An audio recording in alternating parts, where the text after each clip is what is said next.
আসসালামু আলাইকুম। এটা হচ্ছে আমাদের সিম্বু বাবা।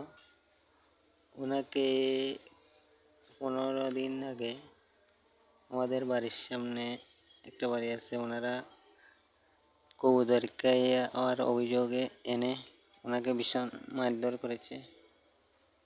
তো এখন শুনতেছি ওর নাতি নাকি ওই কবুতরটাকে ছেড়ে দিয়েছে, কবুতরগুলোকে। তো এটাই বলা বাহুল্য, আল্লাহর অভিশাপ আমাদের ওপর পড়ে, কিন্তু আল্লাহর অভিশাপ ওদের ওপর পড়ে না, ওদের অভিশাপ আল্লাহর ওপরে পড়ে। তাই জন্য ওরা কখনো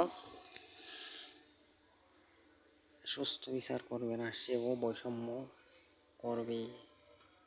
যাই হোক,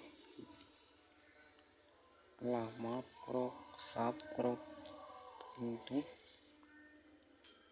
কোনো কিছু না করো।